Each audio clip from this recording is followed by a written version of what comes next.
Now, I hear that you use the infamous red camera on Red Herring. Yes. Is there anything you could tell us about that camera, using that and in relationship to Red Herring? It's a gorgeous picture. It's a great instrument, but it's like a gun. It can be very useful or it can be very dangerous depending on who's behind it and who knows how to use it. So if someone just says, can we borrow the red for a day? I'm going to say no because you don't know how to use it. It's not going to look good what you do. If you get an experienced operator in there who knows how to do it, he knows how to frame a shot, he knows how to light it, he knows how to get texture, he knows how to get movement, then it's going to look very good and it's probably going to be the best picture you're going to get. It's going to be better than 35 millimeter. We used a cinematographer named Kunitaro Ohi, who is just, he's an artist. We looked at 35 different DP reels, and he had experience with red. He showed us what he could do, and he was absolutely a maestro. So I'd say it's a fantastic tool. Just make sure it's in the right hands. It's also a very, very expensive camera. You wouldn't want anything bad happening to it if you own it. Surprisingly, I mean, it's the next best camera out there costs 5 times as much. The red is actually surprisingly affordable in the industry. It's just not so affordable for, you know, people making weekend projects. Right. The Scarlet is coming out soon, which should be about 1/4 the price of the red, and it should be almost as good, 3/4 as good. Now, getting back to your producing and writing, do you find it difficult to write the material, produce it, and see someone else carry out that project? Not at all. I And mean, make it? writing it is my primary passion. Producing, I primarily do out of necessity, because there are really not a lot of good producers in the city. Not saying anything about any others. But I don't consider myself a director. Directing requires a lot of years of study. It requires knowing all the tools. And I'm just not that technical of a person. I know how to direct actors. I don't know what f-stops are. I don't know what different lenses do. I have no problem handing it off to someone else who has experience and they've proven themselves. They can show that they can put a nice final product on screen. We reviewed 65 different directors for Red Herring. We went with a guy from California named Osa Kun. We really wanted to go local, but this guy was just head and shoulders awesome and great and perfect. He had done 2 features before with a budget of $10,000 each, and they looked like $1 million. And that's really what I was looking for, somebody who knows how to make a film. I know my core competency, which is writing and producing. I'm not a director. Now, you say that as a producer and always being on set, are the actors available to you if they have any questions about the script, or is that something you always have the director look into? Again, it's all collaborative. I'm always available if somebody has questions about their character. Oftentimes, people will ask me, what's this character's first name? What is this, you know, does this character have a family? Is it divorced? And I basically, the number one question I say is, what do you think?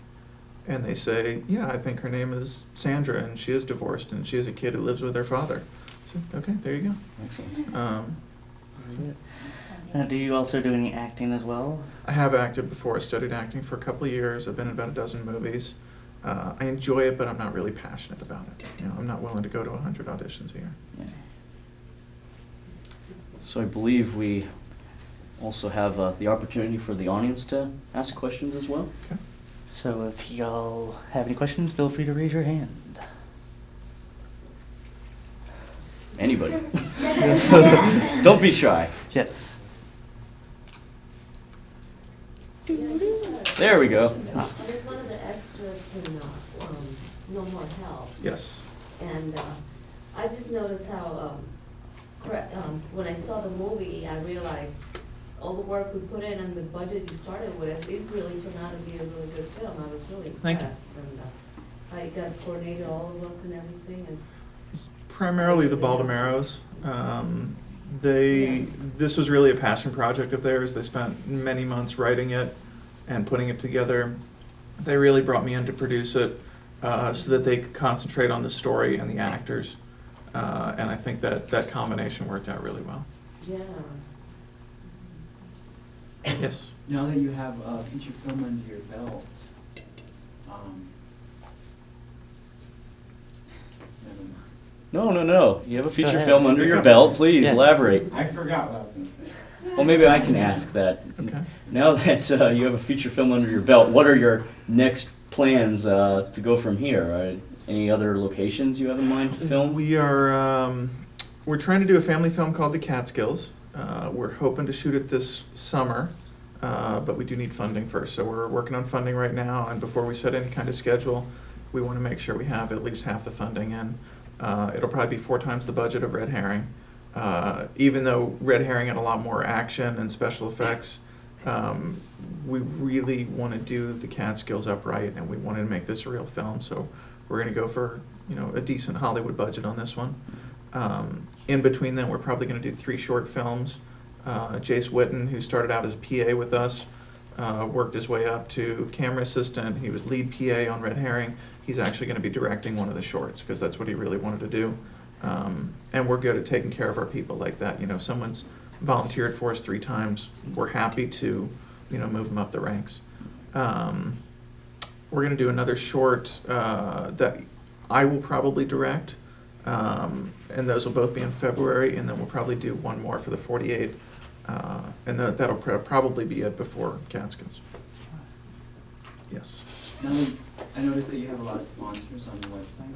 How do you go about funding your project? Funding and sponsorship are 2 very different things. Funding Red Herring was mostly self-funded. I just did really well in my job last year, and I was able to pay off all my debt and save up a bunch of money, and took advantage of the stock market. So that was mostly me, and then friends and family put up the rest of the money. It's difficult raising money for a movie because you can't offer any kind of return. You're basically saying, put in this money, you get to claim that you're a producer. You might get some money on the back end, but who knows? And that's a very difficult thing. With sponsors, it becomes a lot more easy, especially for short films, for people that are just starting out, because you get to say, look, this is a small independent film. We have an ultra low budget. Nobody's getting paid on this. We're just doing it for exposure. Wondering if you can help out, just help the local film community. And most local restaurants are very happy to do that.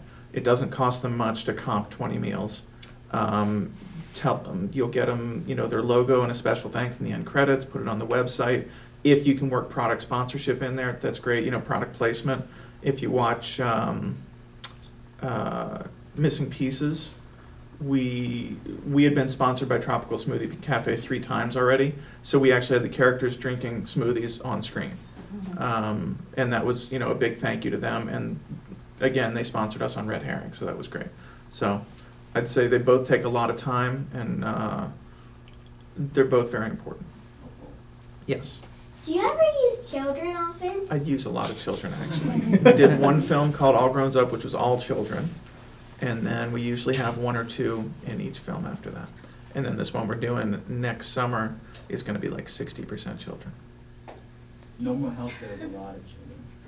That's right, That was a ton. but I don't think she can watch that. Yes. Out of curiosity, how long did it take to film Red Herring? It's 23 shooting days over 5 weeks.